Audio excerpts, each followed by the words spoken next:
Pemirsa, tim SAR gabungan masih mencari korban hilang dari banjir lahar dingin Gunung Merapi. Dan untuk mengetahui bagaimana update pencarian korban hilang di hari ke-7 dan penanggulangan pasca bencana, kita akan tanyakan langsung kepada Andri Warman, Bupati Agam.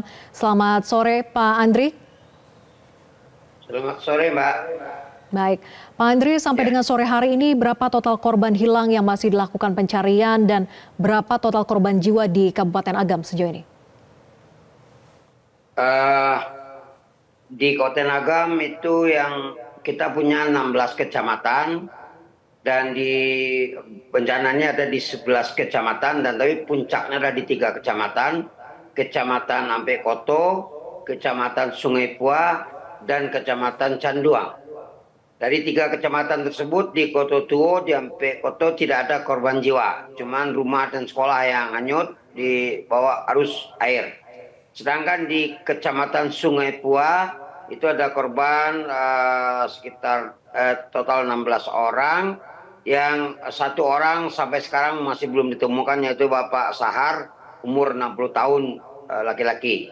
Sedangkan di Kecamatan Canduang, persisnya di Negari Bukit Batabuah, itu korban sudah ditemukan semua. Jadi total korban ada 23 orang yang sudah ditemukan dan 1 orang lagi yang sedang dalam pencarian. Itu sedangkan yang luka sekarang ada yang dirawat di rumah sakit di Padang 1 orang, dan yang luka sedang sudah diizinkan pulang ke rumahnya masing-masing. Itu kira-kira, Mbak. Ya. Oke, untuk yang masih hilang tadi masih ada 1 orang, itu fokus pencarian titik lokasinya di mana? Yaitu di daerah Sungai Pua, persisnya di Jorong Galuang. Nagari Sungai Pua, Kecamatan Sungai Pua, Jorong Galuang, itu sedang dilakukan pencarian. Tadinya 2 orang yang tidak ketemu, tapi 2 hari yang lalu ditemukan lagi 1 orang, jadi sekarang tinggal 1 orang lagi yang belum ditemukan, laki-laki umur 60 tahun. Oke, Pak Andri, sejauh ini apa sebetulnya kendala yang dihadapi dalam proses pencarian sehingga menyulitkan para petugas? Sebenarnya kalau dilihat dari pencarian nggak ada kesulitan, cuman kita kan namanya mayat itu nggak tahu tersangkutnya di mana. Kita udah telusuri mulai dari rumah korban yang bersangkutan sampai ke hulu sungai, kita udah cari tapi belum ditemukan. Nah, yang 1 orang 2 hari yang lalu itu kita temukan ditumbuhkan sampah-sampah atau bahan-bahan yang dibawa oleh arus itu. Jadi yang 1 ini masih kita usahakan untuk melakukan pencarian, karena memang itu kan 1 minggu setelah kejadian, dan mungkin akan kita perpanjang 1 minggu lagi. Nanti juga kita minta persetujuan kepada keluarga korban. Baik. Selain upaya pencarian korban hilang, lalu bagaimana dengan upaya penanggulangan pasca bencana seperti rehabilitasi jalan umum, kemudian sarana sekolah maupun rumah-rumah warga, Pak Andri? Baik. Jadi kita juga sudah membentuk dapur umum yang kita tempatkan di Nagari Kubang Putih.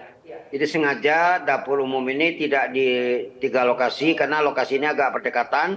Kita adakan dapur umum ini di tengah-tengah di Nagari Kubang Putih di Kecamatan Banu Ampu, dan itu nanti dari situ kita distribusikan kebutuhan, terutama makanan, kebutuhan daripada korban-korban yang kita tempatkan di tempat pengungsian sementara.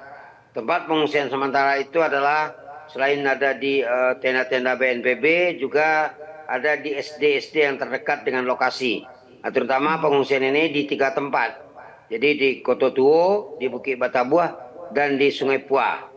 Itu kita siapkan semua, baik kebutuhan makan, minum, dan juga baju-baju, mungkin untuk anak-anak yang bayi, pampersnya, juga kepada yang lansia juga kita siapkan semua. Dan kemarin kita dikunjungi oleh Ibu Menteri Sosial, dan sudah diarahkan tempat penampungan sementara ini mungkin paling lama 1 bulan. Setelah itu akan kita carikan tempat penampungan yang agak lebih layak untuk korban yang rumahnya hanyut ditelan Galodo ini. Kalau di Sumatera Barat namanya Galodo, Ibu. Itu barangkali, Ibu. Dan untuk jangka panjangnya, kemarin juga Kepala BNPB Pusat sudah datang ke sini, dan kita sedang mendata melalui Wali Negari dan camat yang ada di 3 kecamatan tersebut, jumlah korban dan jumlah rumah-rumah yang terkena dampak daripada Galodo ini. Dan juga mungkin perlu saya tambahkan, Bu, di Agam ini juga semenjak tanggal 3 Desember tahun 2023, erupsi Gunung Merapi juga mulai meletus waktu itu, dan daerah yang terkena dampak ini adalah bagian daripada dari Gunung Merapi, Bu. Jadi di Agam itu ada 2 gunung, ada Gunung Merapi dan Gunung Singgalang. 2 kecamatan ini adalah terdampak dari Gunung Merapi dan 1 kecamatan terdampak dari Gunung Singgalang. Itu Bu kira-kira gambarannya. Ya, Baik. memang diapit oleh area gunung begitu ya. Lalu bagaimana dengan upaya untuk normalisasi sungai, Pak Andri? Khususnya sepanjang aliran lahar Gunung Merapi ini yang tentunya juga berdampak pada rumah-rumah warga yang harusnya dilakukan relokasi karena berada di Ya. sepanjang kawasan aliran sungai itu. Ya, baik, khususnya di kaki Gunung Merapi, di wilayah Bukit Batabuh itu memang ada terkendala dengan jembatan yang sudah lama dibangun, yang mungkin konstruksi jembatan itu ada tiang di tengahnya, itu menyebabkan tersumbat air dan itu yang meluap dan naik air itu ke rumah-rumah masyarakat. Dan kita sudah kerjasama dengan BNPB dan insya Allah jembatan itu akan kita rubuhkan, kita ganti dengan jembatan Bailey dulu sementara waktu sambil menunggu penanganan lebih lanjut untuk membuat jembatan permanen yang alhamdulillah nanti akan kita siapkan yang tidak ada lagi tiang di tengahnya. Ini memang agak berisiko tinggi. Masyarakat ini udah 2 kali kejadian di tempat yang di Bukit Batabuh ini. Sedangkan yang di Sungai Pua ini juga banyak rumah yang terkena, yang hanyut, dan sawah-sawah yang terdampak daripada banjir lahar lumpur ini itu juga sedang kita data. Dan ada beberapa kecamatan nanti yang akan berdampak lahar dingin dari Gunung Merapi ini. Dan dampaknya itu tentu akan kita carikan solusi secepat mungkin. Dan pengungsi ini akan kita siapkan nanti daerah khusus yang jauh dari lokasi kejadian ini, Mbak. Baik, tapi untuk sejauh ini apakah sudah ada komunikasi dengan warga untuk relokasi, sudah dilakukan, dan apakah lokasi tujuan relokasinya juga sudah ditetapkan, Pak Andri? Sudah, kita sudah lakukan dengan warga setempat. Kita juga ada panggil wali negarinya semua yang terdampak. Kita ada panggil camat, minta didata supaya sesegera mungkin ini kita laporkan ke BNPB Pusat dan juga ke Kementerian Sosial. Dan informasi yang saya dapat, insya Allah hari Selasa tanggal 21 informasinya Bapak Presiden, Bapak Jokowi akan berkunjung ke Sumatera Barat sambil melihat daerah-daerah yang terdampak daripada lahar dingin ini. Karena ada beberapa kabupaten kota, yaitu Agam, Tanah Datar, 2 itu yang agak parah dampak daripada lahar dingin ini.